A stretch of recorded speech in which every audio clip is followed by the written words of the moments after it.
Thanks for staying with us here on TVC Breakfast. Now, the Managing Director and Chief Executive Officer of the Nigeria Communications Satellite Ltd, NigComSat, Jane Egerton-Idehen, has announced that Nigeria has deployed its satellite assets to tackle terrorists, bandits and kidnappers.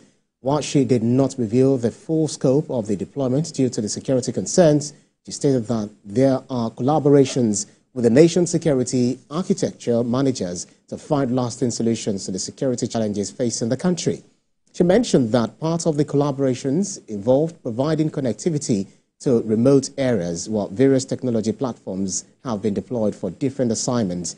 How promising is this method in tackling insecurity? Joining us from our Abuja studio is the President and CEO of Security Watch Africa Initiative, Patrick Agbambo. Good to have you, Mr. Agbambo. You know, we've been talking about deploying all the technologies we have in this country in order to prosecute the war against insurgency, banditry, what have you. What's your reading of this latest information we're getting from the federal government in collaboration with the Nigeria security architecture in deploying the satellites and prosecuting this war? Yeah, thanks for having me. It's a welcome development. Any workable technology that we can lay our hands on and that is suitable to work effectively in our terrain, it's very, very welcomed, and it will help to check the wave of insecurity we are experiencing all over the country. But I think I want to caution that we must think it very thoroughly before we deploy any technology at all for some obvious reasons. Let's also build up on that caution that you would also be bringing on board in the light of enhancing the war against insurgency and security with the aid of technology. What are your concerns, really? Yeah, technology can work if the infrastructures are available. Today, the basic infrastructures we need for effective deployment and usage of technology is lacking. We do not have a very reliable energy power supply, and it will affect the technology immensely, whether from the point of assessment location or from the point of monitoring. You need to have a steady power supply for it to be effective.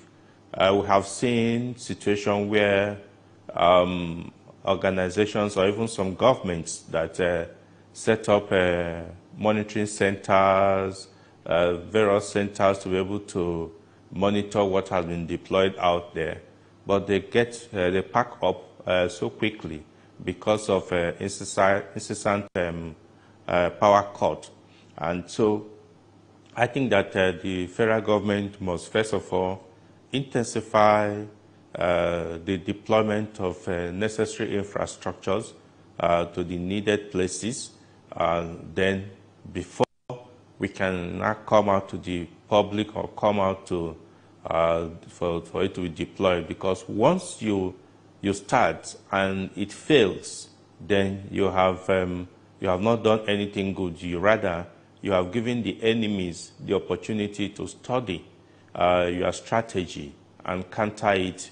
That is the situation we are having with CCTV deployment in some cities in Nigeria, where it has been said millions of dollars have been deployed, have been spent on that, but yet they are not working, except Lagos State that is still battling to ensure that those areas that have been monitored are still being effective. But I tell you that is with enormous cost to the resources of the state. So federal government can do it.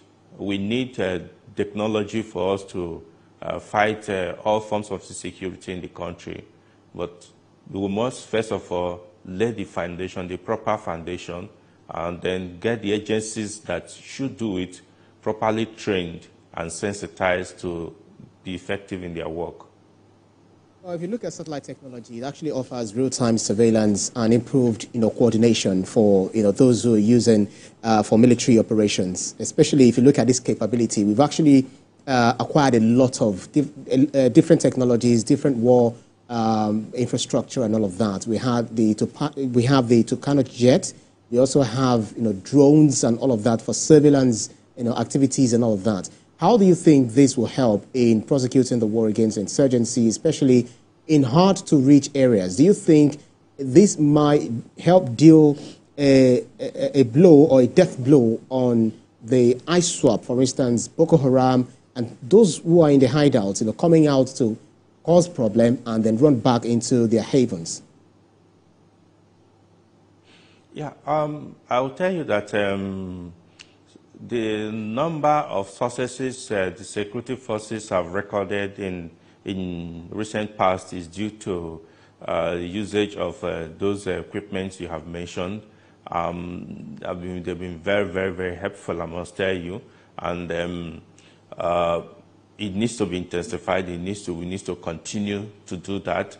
But like I will also point out, what is the budget for maintenance and sustenance of these equipment? Because I tell you, the Tucano aircraft that you mentioned a bit, there, it's quite expensive. I tell you that some of the components that are needed are still very hard to get because of the cost that is needed in them.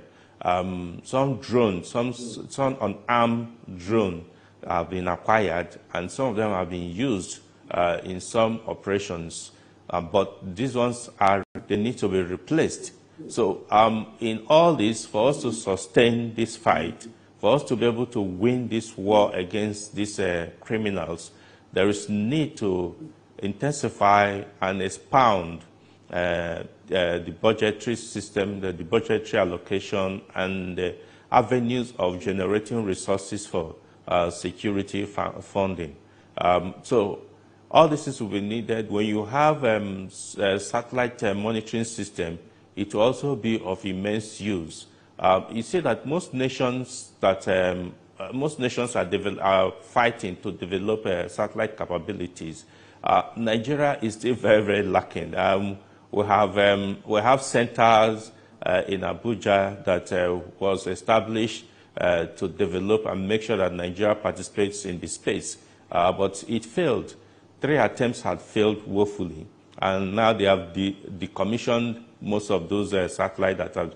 So I think that for us to boost our capability and capacity in the area of monitoring, satellite monitoring, we need to take seriously the need to get our own satellites up there in the orbit, because when we have to depend on what other nations have, then they will definitely manipulate and jeopardize our intentions.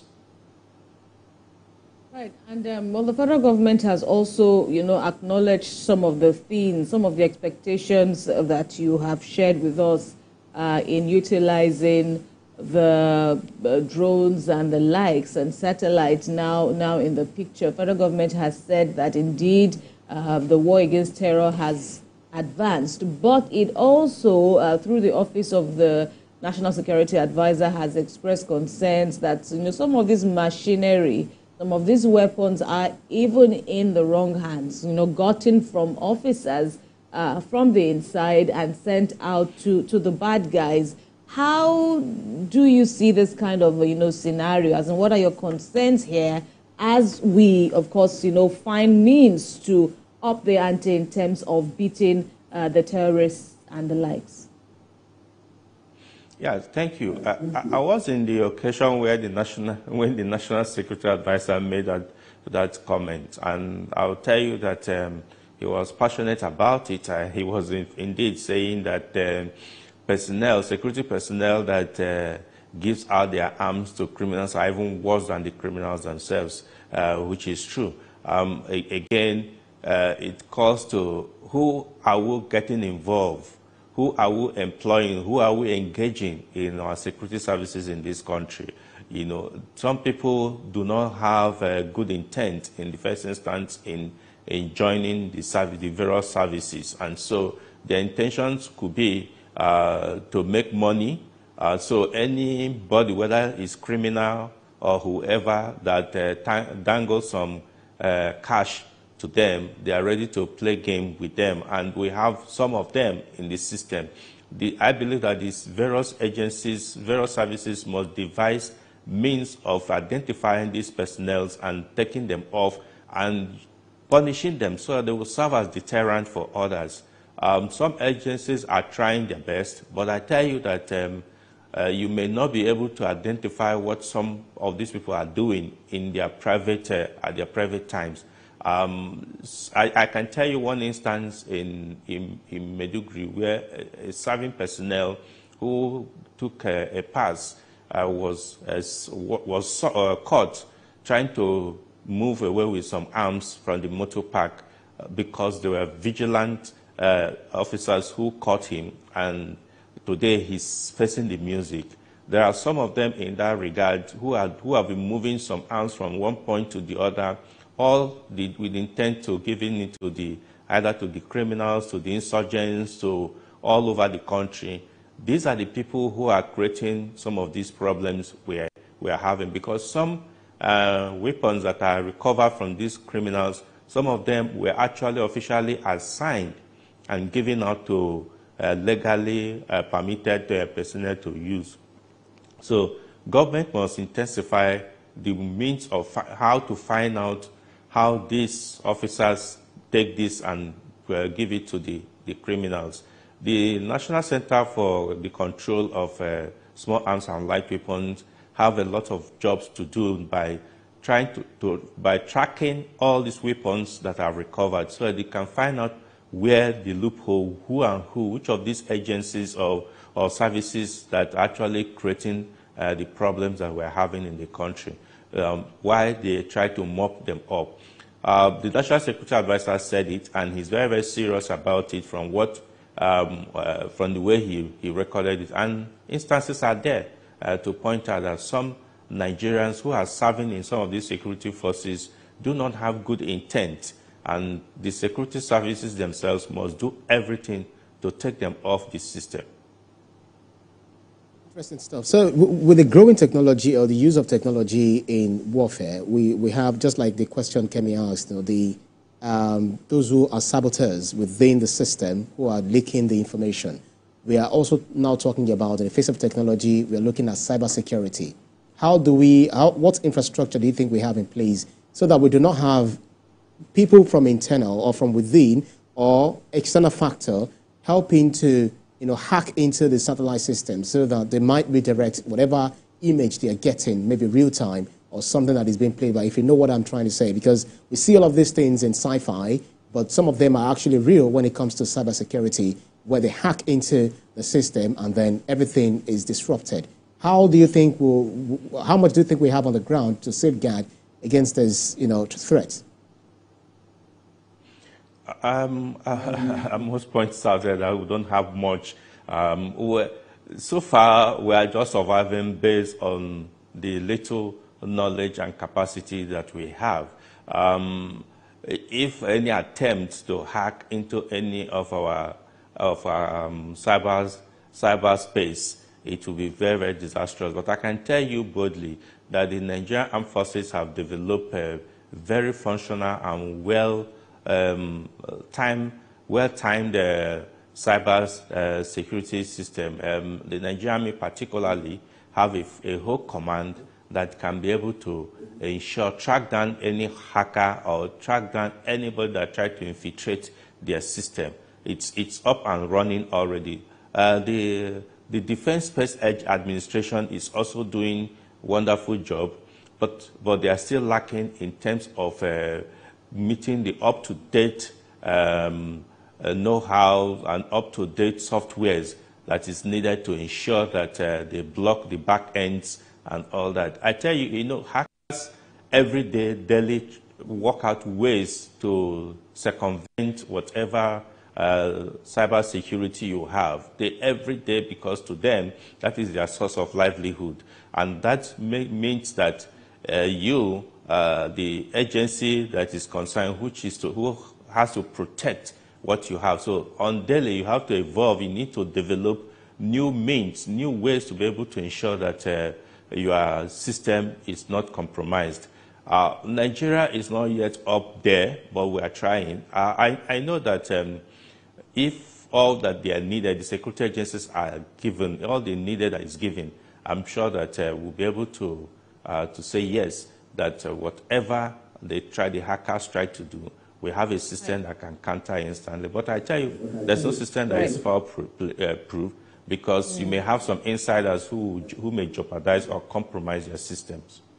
Right. And quickly in conclusion, conversations like this would also raise some eyebrows, sounding a note of caution to security agencies regarding data privacy concerns. There does seem sometimes to be a fine line between national security matters and human rights, such as data privacy.